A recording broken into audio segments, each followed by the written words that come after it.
And welcome to the 2016-2017 New Student Elementary Orientation.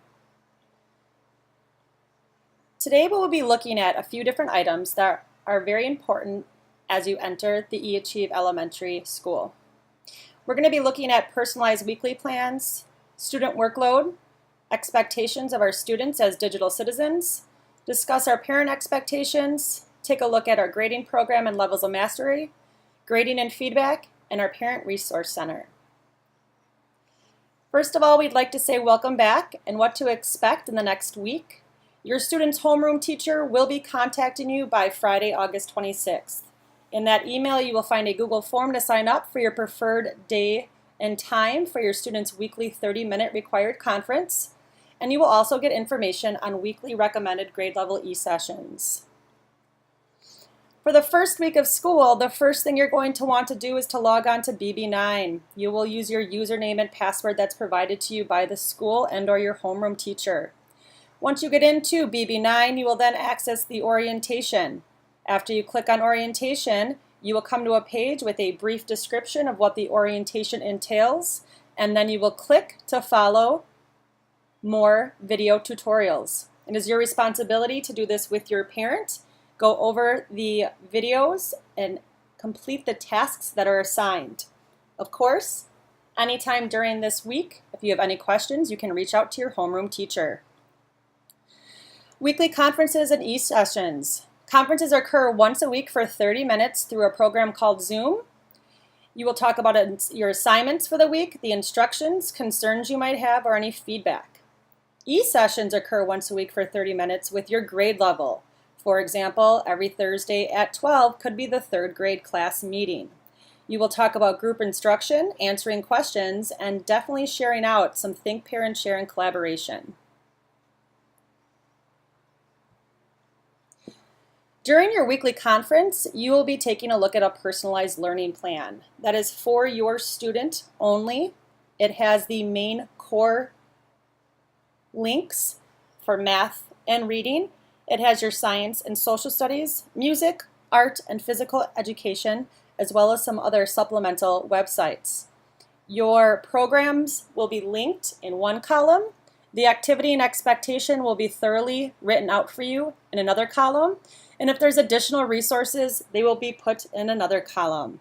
This will be a learning experience, and you will go over this with your homeroom teacher the first week of school. The expectation for the student workload is to be working on your core programs for 30 to 60 minutes each program. For your content project-based units, such as art, music, physical ed, science, and social studies, those will be either bi-weekly or 4 to 6 week units. They are self-paced with very descriptive laid out directions in each of the units.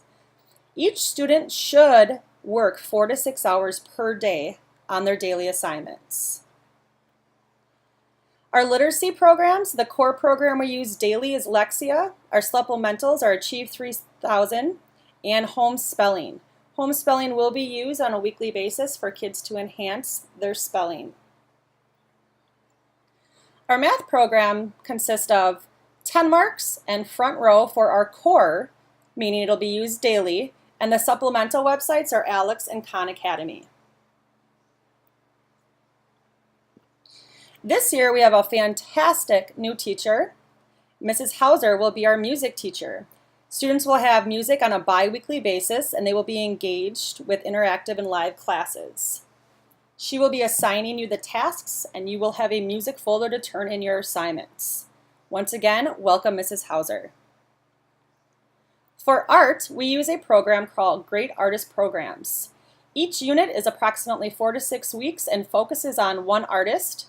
Each student will learn the history and background of the artist and create a piece of artwork that reflects that artist's technique or way of painting, drawing. We are very excited to learn about new artists, and if you ever have questions during your 4 to 6 units, you can always ask your homeroom teacher. Physical education is done through a program called Corone Fitness. It is an online health and physical education program. The program is very clear with the expectations, and as you navigate through the program, your classroom teacher will be available again to answer any questions. All units are grade level specific, and you will have a log to fill in weekly to show your work. Each student will have a Gmail account. You are only to use your Gmail for school-related messages. You should check it daily, and it always must be school appropriate. This is the form of communication you will have with your teacher, so make sure you are familiar with it and you memorize it. Academic honesty is very important. We do not allow copying things from the internet, piecing together from multiple websites and not giving them credit, and you can never ask your friends to do your work or send work to you. To avoid these problems, you always need to quote and cite your work. You need to ask a teacher before submitting if what you are submitting is acceptable. You can always give your friends and classmates general help, but never do their work for them. And if somebody is asking you continuously for work, you suggest the friend to contact the teacher for help. We do have something called SafeAssign in our Blackboard program that actually will scan documents to make sure they are not plagiarized or using word-for-word information from a website. Our team of teachers are very experienced in catching on to these plagiarism actions, so we want to be aware.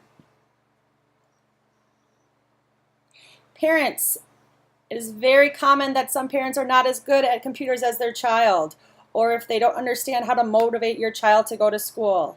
Remember, this is a team effort. School, student, and parent all need to work together to be successful. It is not just your parent's job to make you go to school. Boys and girls, it is your responsibility to get up every morning, log in, and complete your assignments. In this video, our principal, Mr. Nettesheim, goes over the levels of mastery. Grading and feedback is critical. Your child's Google Drive account will be set up with 3 folders: weekly instruction, to be graded, and graded. Every week, your child gets his or her weekly planner. It should go into the weekly instructions folder. When they're turning an assignment in, it should be in the to be graded folder. Once your child's assignment is graded, it'll go into the graded folder. Look at these as baskets in a classroom where you're handing in your assignment. So always be aware of where these are at. Once something is turned in, your teacher can give you direct feedback. They can highlight something and then write a note, just like Mrs. D here said, great attention grabber. And then she said, adding more detail here, like what kind of park, a water park, would be a great idea. So if a teacher has things highlighted with notes, it is then your job as the student to resolve these notes. And you can do that by correcting it, clicking on it, and then hitting resolve. Here at this link, you will find a Parent Resource Center to walk you through some of the common questions and answers. Your laptop is yours. Please remember to take great care of it. You need to get insurance, and if you ever need tech support, you can call Milwaukee PC with the number located here on the bottom. And now you can meet your teachers. Kate Krizik, Lisa Diamantopoulos, and Tom Demers. We are looking forward to working with you this year, meeting the new families, catching up with our old families, and having an outstanding, successful year. Following this video, please go back to the beginning of the slideshow and activate all the other videos and links and take a tour. If you have any questions, please feel free to ask us. We are so excited and welcome.